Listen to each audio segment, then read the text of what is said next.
Acababa de cortar el pan cuando escuché el carro estacionarse afuera.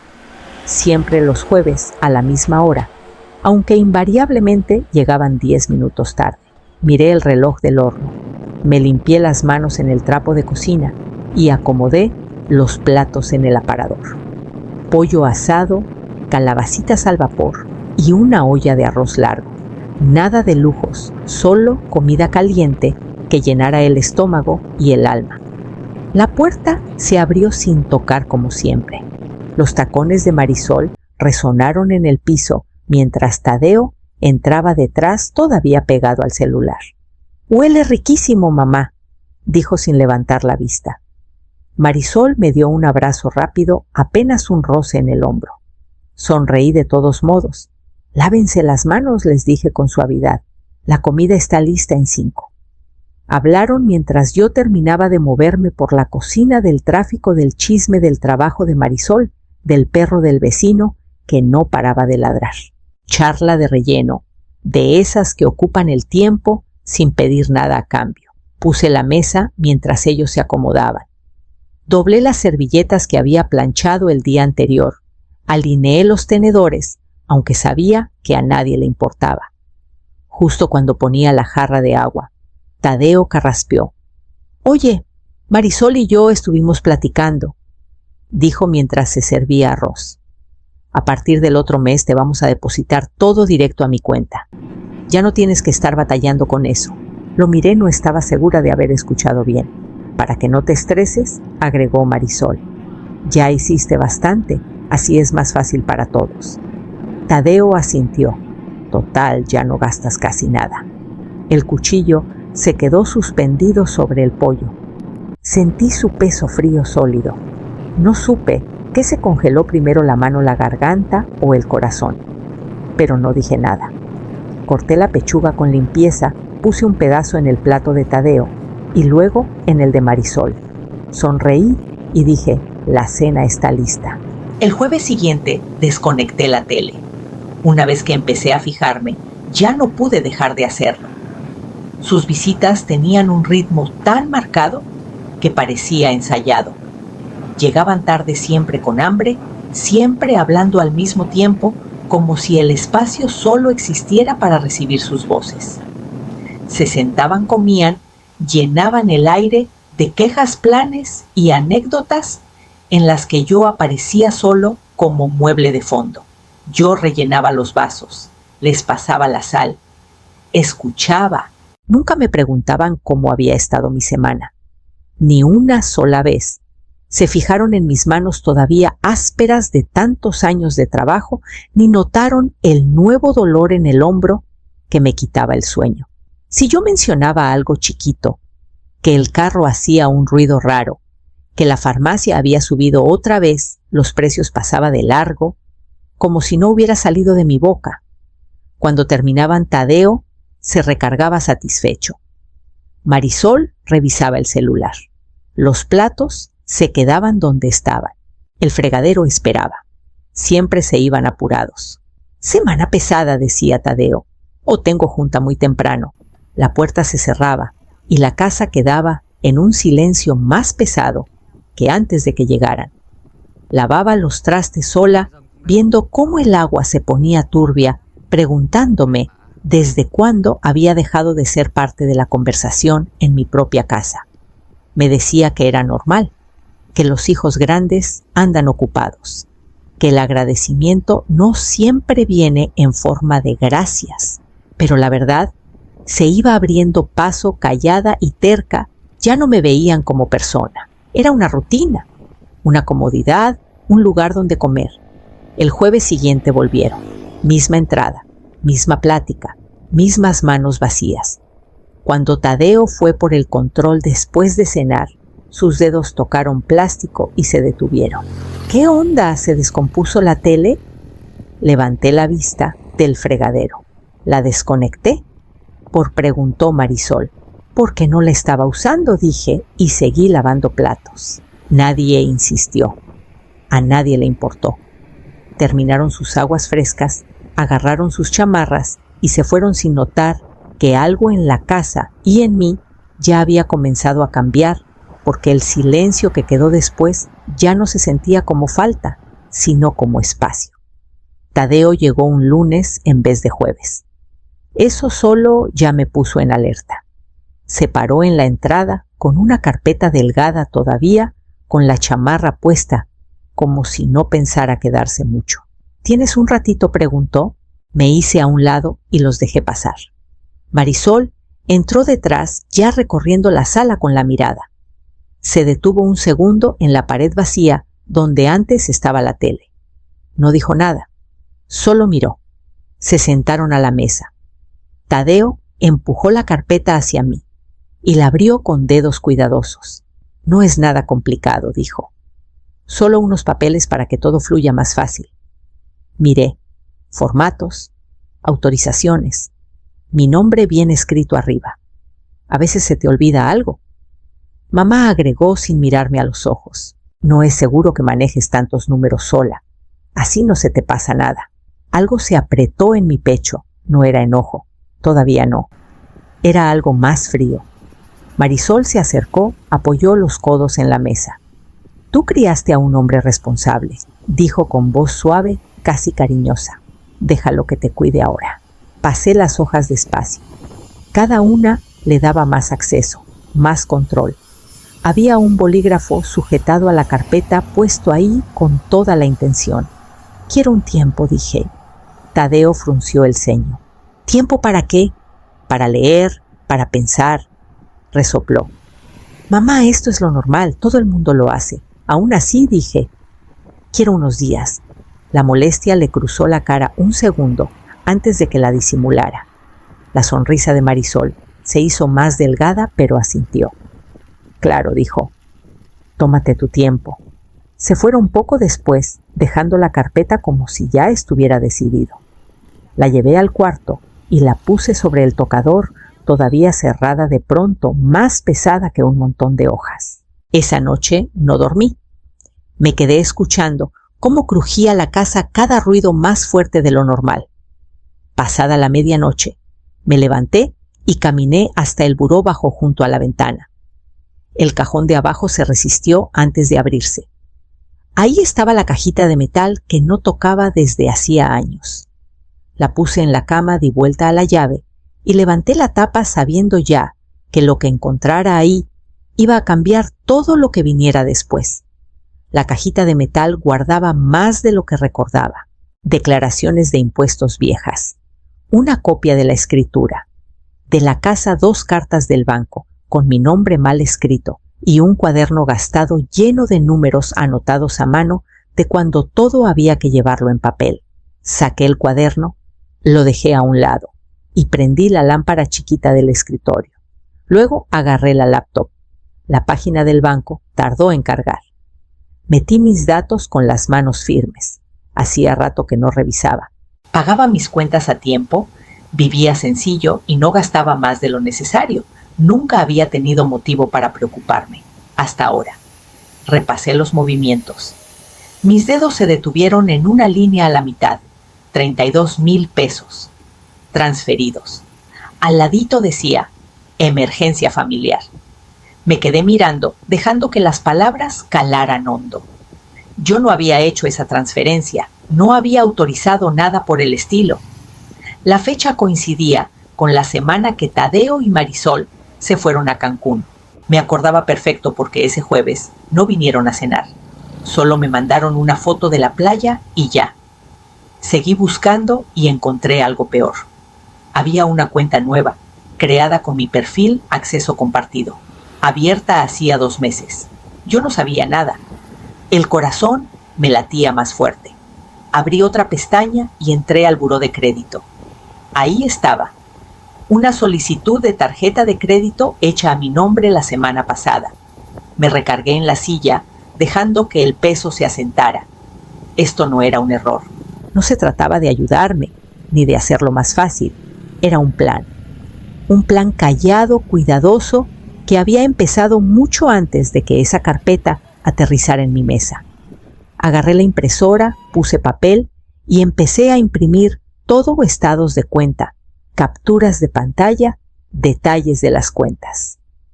Metí cada hoja en un sobre manila y escribí enero en grueso con plumón negro. Lo puse al lado de la cajita, apagué la lámpara y me quedé un buen rato sin moverme. A la mañana siguiente llamé a la cooperativa de ahorro y crédito. Mientras la impresora se enfriaba y el sobre esperaba en el escritorio, mi mente se fue a donde no quería. Volví al departamento viejo, parada en una silla junto a la ventana, colgando unas cortinas gruesas que había cosido yo misma. La tela era demasiado pesada para el calor de verano, pero era lo que tenía. Me dolían los dedos de tanto rato en la máquina de coser, la aguja zumbando hasta la madrugada. Arriba, la voz de Tadeo atravesaba el techo emocionada y gritona mientras jugaba videojuegos. Me acuerdo que sonreía, a pesar del ruido, diciéndome que era un sonido bonito, prueba de que estaba seguro distraído chiquito todavía. Déjalo ser niño un rato más, pensaba. Ya ha pasado por bastante. Esa frase me había seguido por años, justificando en silencio cosas que debía haber cuestionado. Oportunidades de más, reglas que nunca se dijeron, el hábito de hacerme a un lado para que él pudiera avanzar. Sacudí el recuerdo y regresé al escritorio. Abrí la cajita otra vez, con más cuidado, revisando papeles que no había tocado en años. Casi al fondo doblado, en un cuadrado perfecto, estaba un formato que reconocí al instante, un poder notarial financiero. Mi nombre arriba, una línea en blanco donde debía ir la firma. Me acordaba de haberlo llenado después de que mi esposo falleció, cuando todo se sentía frágil y temporal. Me habían dicho que preparara para emergencias, que pensara adelante. Casi lo firmo entonces, convencida de que confiar era lo mismo que amar. Pero algo me detuvo. Una duda que en ese momento no supe explicar. Desdoblé el papel y lo leí despacio. El lenguaje era absoluto. Una vez activado, le daría a Tadeo autoridad legal sobre todo lo que yo tenía. Pensé en la carpeta que me había traído, en el tono de su voz, en cómo habían puesto el bolígrafo al alcance de la mano. Doblé el papel en dos, luego en dos otra vez y lo volví a meter en la cajita. La decisión se sintió definitiva de una forma que no esperaba. Esa versión de confianza que alguna vez imaginé ya no tenía lugar en la vida que llevaba ahora. Cerré la caja, la regresé al cajón y agarré el teléfono lista para empezar a ordenar las cosas en silencio y para siempre. Los días siguientes pasaron sin drama y así me gustó. Empecé por la cuenta compartida. Una llamada bastó. La persona confirmó los datos, hizo unas preguntas cuidadosas y cerró la cuenta mientras yo escuchaba. Sin resistencia, sin pleito, solo trámite. Cuando la línea quedó en silencio, algo en mi pecho se soltó.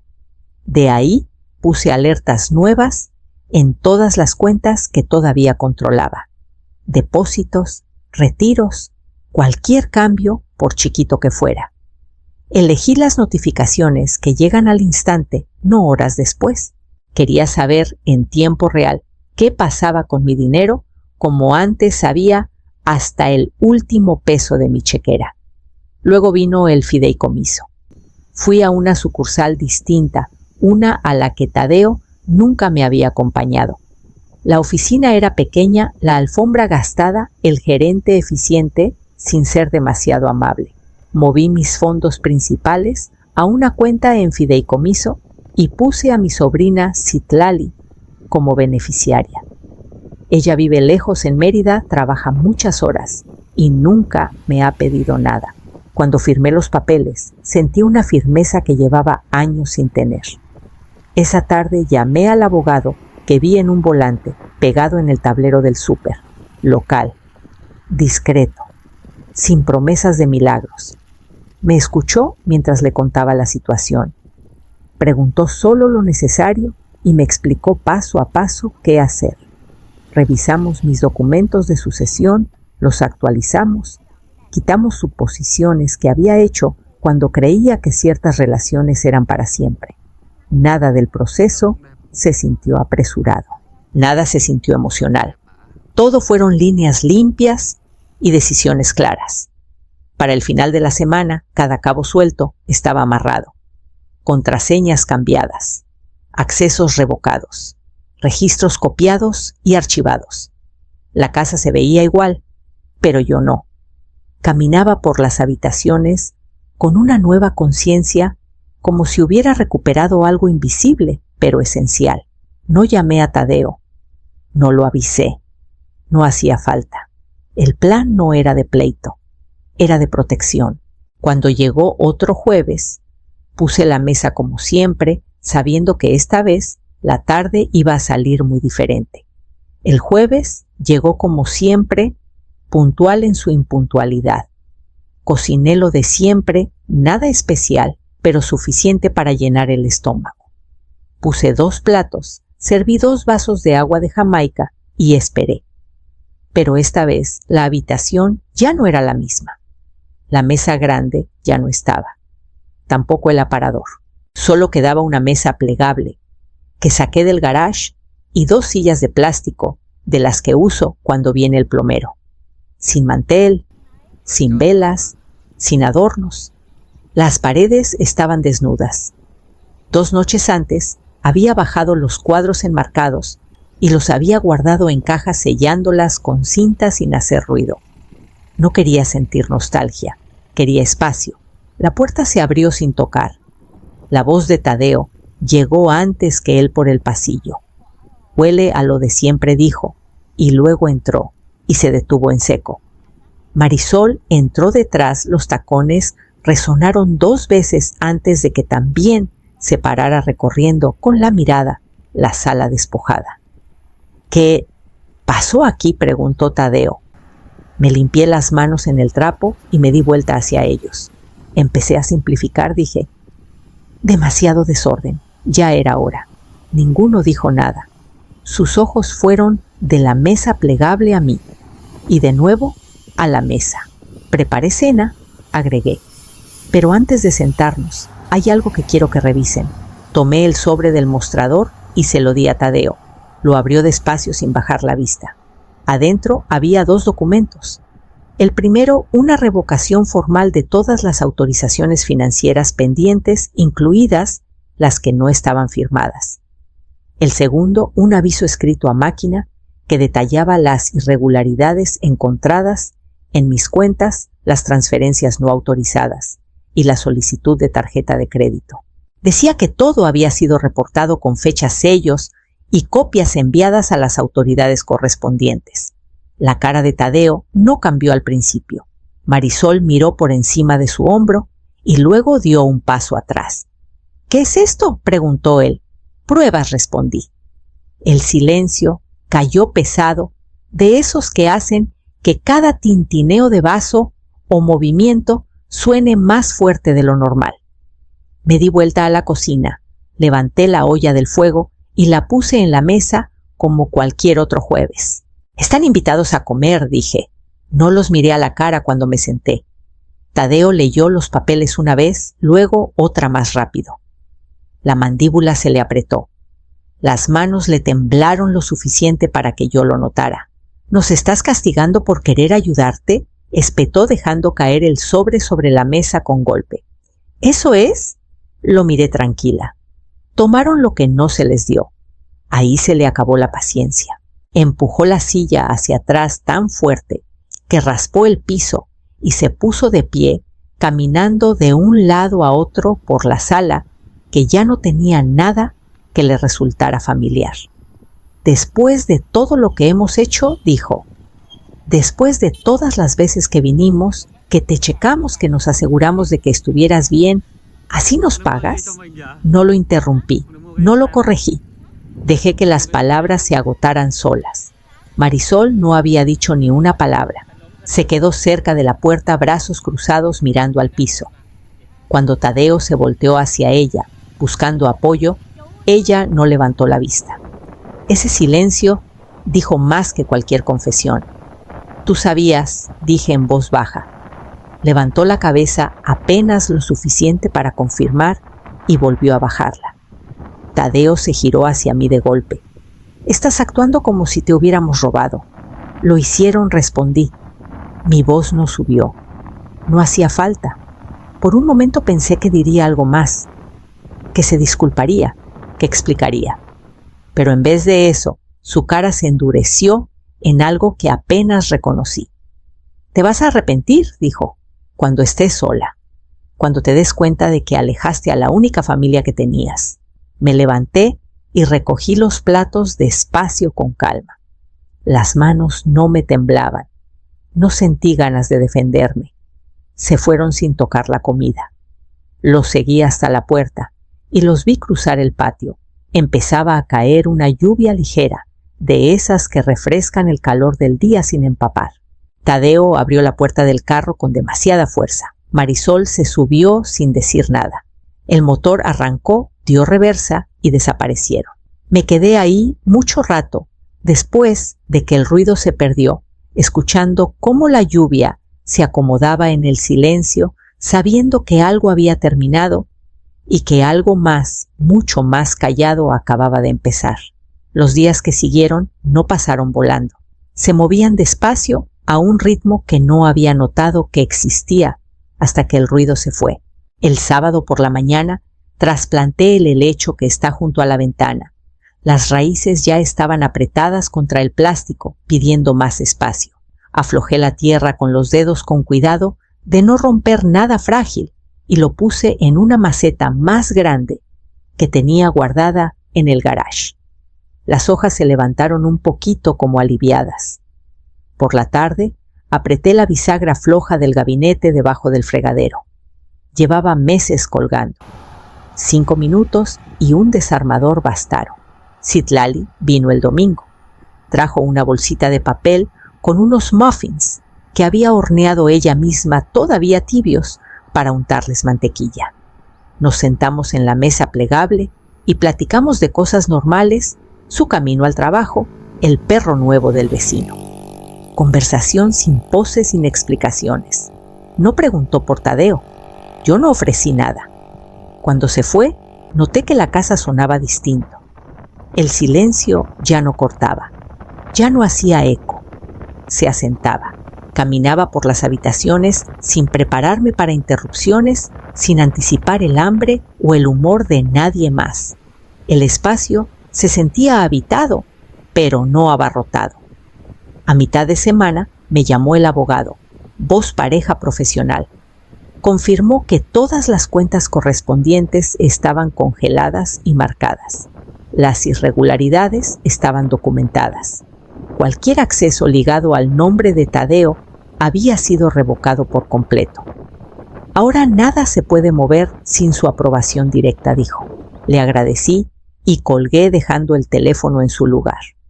Me quedé un rato junto a la ventana viendo la calle en su rutina de la tarde y me di cuenta de que, por primera vez en mucho tiempo, no había nada esperándome para arreglar, defender o justificar.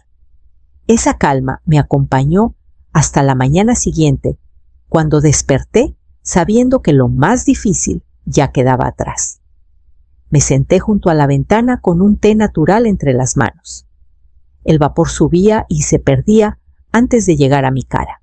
Afuera la calle seguía su curso de siempre. Carros pasando a alguien, paseando al perro, un camión de paquetería parando 2 casas más abajo. Nada marcaba ese día como distinto, salvo cómo me sentía dentro de él. El silencio ya no me pedía nada. No apretaba, no acusaba. Solo estaba ahí constante y sin pretensiones. Y entendí cuánto tiempo había pasado desde que había vivido un silencio sin esperar que alguien lo rompiera. Los pensamientos llegaron no en tropel, sino uno por uno.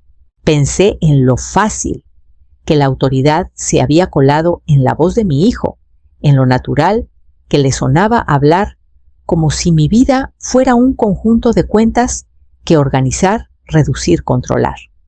Pensé en el momento en que la preocupación deja de sonar a cariño y empieza a sonar a orden, luego a expectativa, luego a derecho. Pensé en cuántos pequeños permisos había dado a lo largo de los años, cada uno inocente por separado, hasta que juntos formaron un hábito que apenas reconocí. Recordé lo normal que todo parecía mientras sucedía, lo razonable, lo callado que fue reacomodando mi lugar en mi propia casa.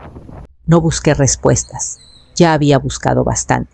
Algunas verdades no necesitan resolverse para entenderse, solo necesitan reconocerse y dejarse donde están sin seguir cargándolas como obligaciones. El té se enfrió. Me lo tomé de todos modos. Ahora había cosas adelante que no requerían defensa ni explicación. Mañanas que no pertenecían al horario de nadie más.